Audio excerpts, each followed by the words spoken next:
This bag right here cost $300,000, and not because it's lined with diamonds or was owned by the late Queen Elizabeth, but because this is a Birkin bag. If you're not familiar already, the Birkin bag is considered the most expensive luxury handbag in the world. The costs range from $8,500 to $300,000 a bag, and that's not even considering the purchasing history that you need to establish with Hermes just to be considered able to buy a Birkin bag. Because you can't just walk into an Hermes store and buy a Birkin bag at the register. You have to establish a purchasing history with Hermes, meaning you frequently buy a variety of their other products like scarves and makeup. My game plan was to, wear a lot of my Hermes items to show that, hey, I'm an Hermes customer, and I'm just not like, because tons of tourists just come in who have never purchased any Hermes in their life. And the first question I was asked was, do you have an Hermes bag? So I'm wearing my 2-click H bracelet, got on my Hermes Kelly belt, Hermes CDC belt, my twilly around my neck. I'm a loyal customer, etc., etc. Imagine if Dick's Sporting Goods did the same thing, and just to buy a basketball, you also had to buy a kayak golf club and some of Dwayne Johnson's Under Armour line. Be ridiculous. And yet that's the reality of buying a Birkin bag. I would argue it is the physical epitome of manufactured exclusivity. It's $4,000. I know. And there's a waiting list. I assumed. 5 years. For a bag? It's not a bag. It's a Birkin. And yet, despite the many hoops and long wait lists that are associated with this bag, people keep flocking to it. They might save money for years just to buy one bag, which, by the way, you often don't get a say in what kind of color or style of bag you get, but if you want a Birkin bag, you're gonna have to take what they give you. So why is this happening? What is so magical about this bag? Obviously, the answer is subjective. You could argue it's because the materials they use are super high quality or because it's handmade by artisans, but I think the answer is a little more primal than that. We seek social status from what we wear to where we go to school to the handbags we carry. We want to be perceived as high status, especially higher status than those around us. Designer items like the Birkin bag become this cheat code of sort in our modern consumerist culture. Robust generational marketing has labeled values, status, wealth, and some indescribable specialness to designer items. And those who buy into the marketing messages therefore assign those same labels to the person owning the designer items. The world of designer brands from Louis Vuitton to Rolex is one where social status is achieved purely through consumption and spending. It's a system that can easily keep you poor if you're not careful, which is why I want to dive into this topic of designer brands for today's video. Let's talk about how designer brands target the poor instead of the rich, how they prey on our psychology, help destroy the planet, and how rich we could possibly be if we didn't spend money on designer products. By the way, if you're interested in more videos on money, media, society, and intentional living, be sure to subscribe and check out my other video essays. I'm trying to post every other week. Right now it's more like a monthly cadence, and my goal with these videos is to share financial education in an interesting, accessible way, while also encouraging people to reduce consumption for our planet. Be sure to subscribe, and thank you for watching. So first things first. Designer brands will keep you poor. Emphasis on keep, because despite the high prices, these brands are targeting the poor and not the rich. They're targeting the people who want to look rich. Middle and lower class folks who don't have that much money or savings, that is the bread and butter of designer brands.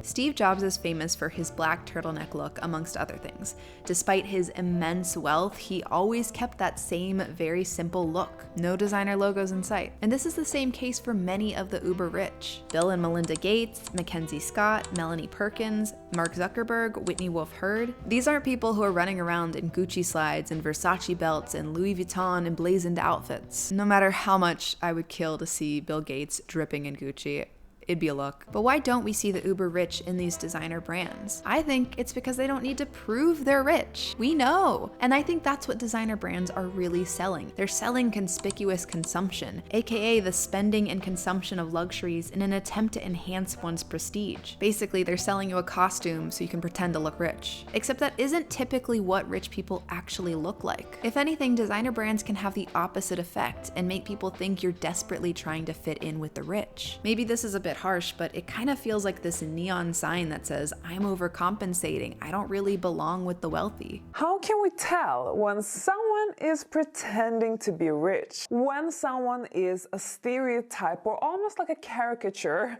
of a rich person. The brands they wear, perhaps the brands they show on display, when you are trying too hard. And that's usually a big giveaway when someone is just faking it because they're trying to overcompensate for something that is not really there. And actually, in a study conducted by the American Affluence Research Center and analyzed by Unity Marketing, more than 300 consumers with a minimum net worth of $800,000 were surveyed, and they found that many wealthy shoppers consider certain luxury brands overrated, including Louis Vuitton, Gucci, Hermes, Prada, and Rolex. When I think about what it means to be rich, I think about the phrase millionaire next door. There are nearly 22 million millionaires in the US, and I bet many of them you would never know are millionaires. Chances are one of them might be your next door neighbor. Unassuming, driving a Kia, shopping at Costco and TJ Maxx, they're not trying to be flashy, they're not out buying the most expensive version of everything, because they understand the value of money, the value being frugal, and making more than you spend. Basically, the caricature of the millionaire that we've grown up seeing on TV and now on social media is one that requires $100,000 watches and jet setting and designer brand outfits.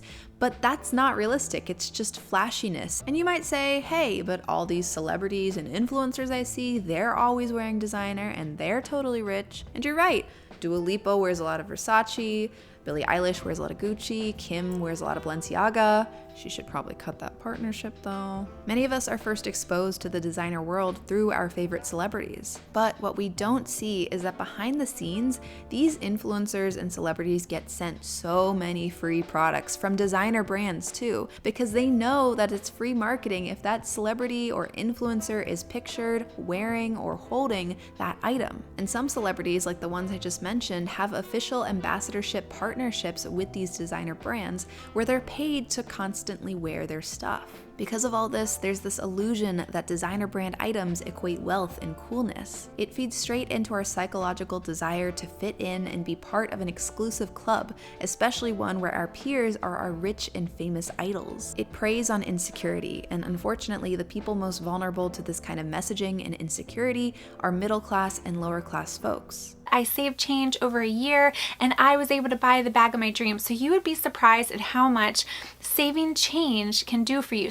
This video I found of people waiting in line for Supreme launch was especially interesting to me because I think it nicely juxtaposed these high-ticket items with the low-earning buyers pretty well. I go to college, so I can't afford the CDG collab. I go to school. So how do you have money to buy this? I collect my parents' allowance. While also showing the allure that just the designer name alone had for these people. Is it worth it? Yeah. Worth every dime. Because it's Supreme. Because it's Supreme.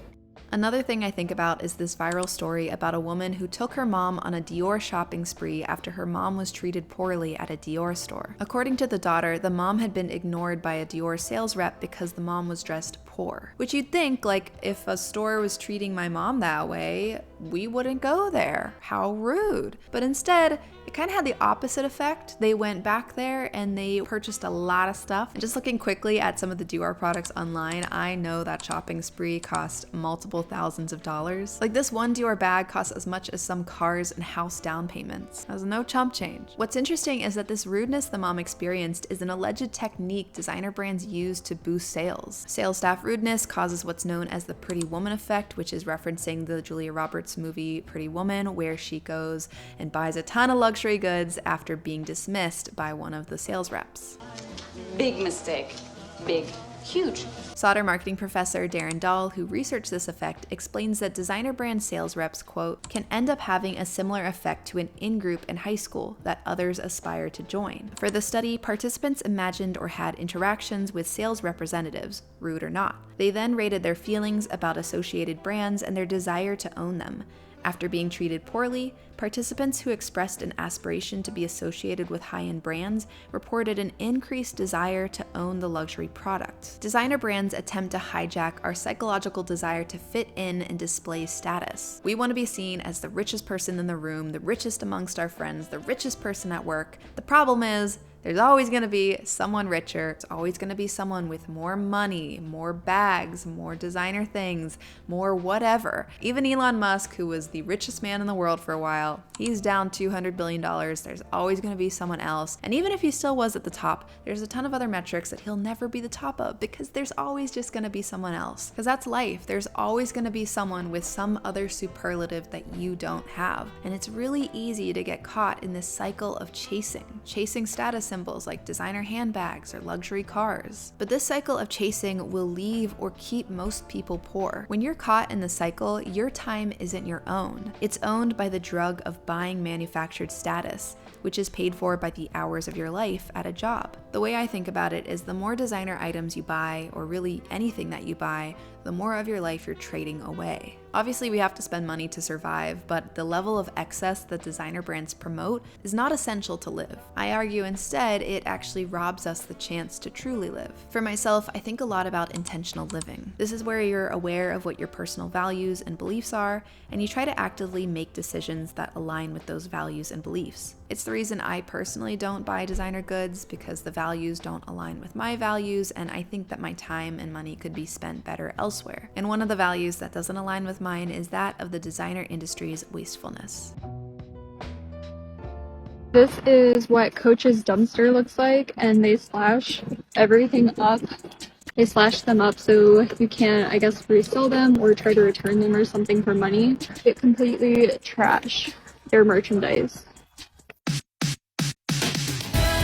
Many designer brands are notorious for intentionally destroying their extra product. Coach was called out for it after that video that you just saw, and in 2018, Burberry was called out for incinerating their unsold products. This is a very widespread practice throughout the fashion industry. It doesn't just affect luxury houses, it also affects the high street. In fact, we had H&M doing something similar quite recently. It is, the result for me of years and years of mass production and, to a certain extent, an industry that is profoundly inefficient. It's a big problem that has caused a lot of backlash, which is understandable because it's kind of wild to think about products, perfectly good products, being ripped up or burnt simply to keep other people away from it. It's very much giving Joker in The Dark Knight, causing chaos. But I think this practice nicely captures the combined wastefulness and illusion of scarcity that defines the designer world. From an environmental standpoint, the fashion industry is a menace to our planet, and I know that sounds dramatic. It kind of blew my mind to learn about how awful the fashion industry was when I first learned about its impact. But listen to this. This is from a Bloomberg article, "The Global Glut of Clothing is an Environmental Crisis."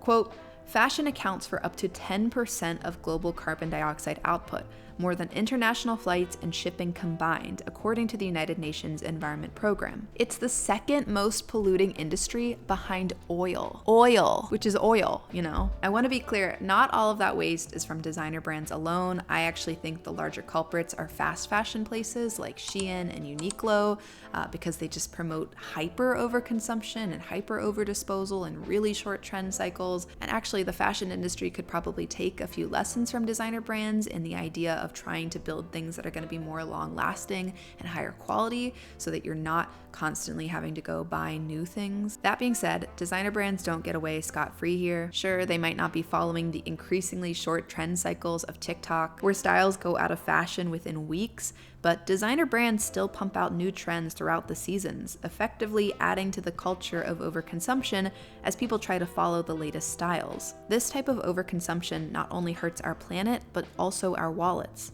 If you want to hear more about that topic, be sure to check out my other video, How Consumerism Ruins Our Planet and Finances. Beyond fueling overconsumption, the materials that luxury brands use have a major impact. You've got some brands using animal parts like skins and teeth to create their products, which raise their own ethical questions, and you've also got the environmental impact of creating the raw materials used for the products. Things like cotton growing, cattle farming, mining, all of these are incredibly energy intensive, with Kering, the company that owns Gucci and YSL, finding that 75% of its environmental impact was from raw material production and processing alone. Now, I know those are a lot of facts and figures about environmental impact, and you might be like, hey, this video is supposed to be about money and how these brands keep me poor. But I think that wastefulness is an inherent part of the conversation, because there is a link between climate change and poverty. And the worse that climate change gets, the worse the divide between the rich and poor gets. Speaking of rich and poor, let's talk about the opportunity cost of buying designer brands,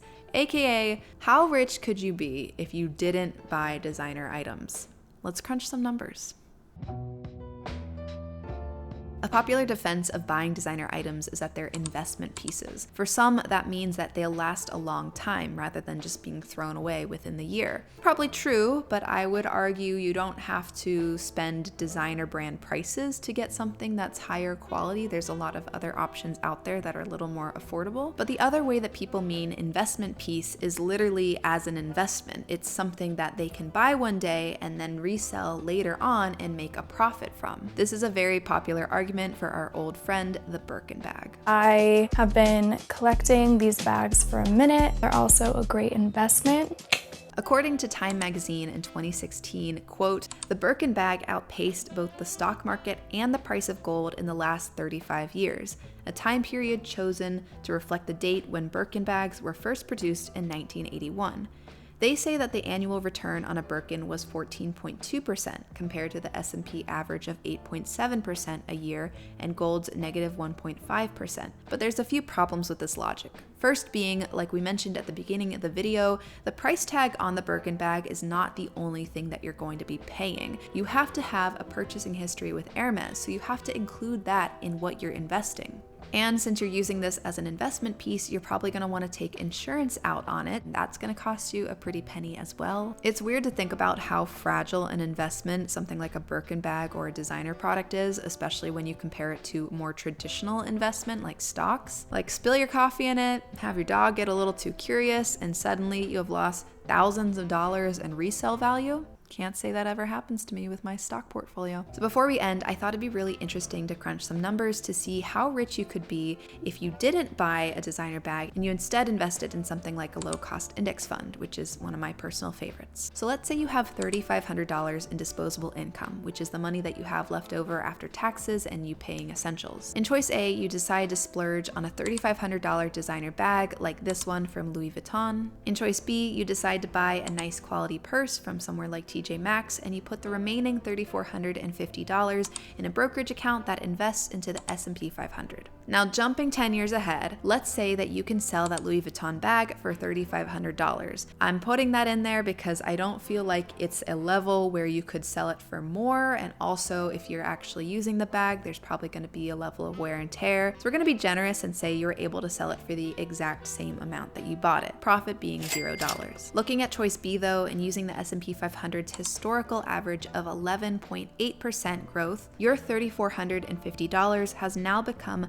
$10,525. That's a $7,075 increase. If you're paid the national average of $28.10 an hour and you work 40 hours a week, that growth equals 6.5 weeks of your working life. That's a month and a half earlier that you could retire and live the life of your dreams. And if choice A continues to buy designer products throughout their life, the gap between their life and the wealth they could be building is going to continue to grow. And look, for some people, that might be totally worth it, and that's fine. The social signaling and the enjoyment that they get from having designer products might be worth more than that extra time not working or building up wealth. Despite all my personal opinions, people can and will choose what they want to spend their time and money on. But what I hope this thought experiment and this video overall can do is to help us think a little bit differently about designer brands and how we spend our money. Money is time, and I think it's always a good idea to reflect on how we are spending both of them. So what do you think? Have you bought designer before, and did you feel like it was worth the high price tag or not really? Let me know what you think in the comments below. I'd be really curious to hear. And also let me know if you have a topic that you'd like me to cover next. If you want to see more, be sure to check out my other video essays like this one on influencer culture or this one on the stay-at-home girlfriend trend. Thank you so much for watching. Be sure to like and subscribe to please the algorithm lords, and I will see you guys next time. Bye!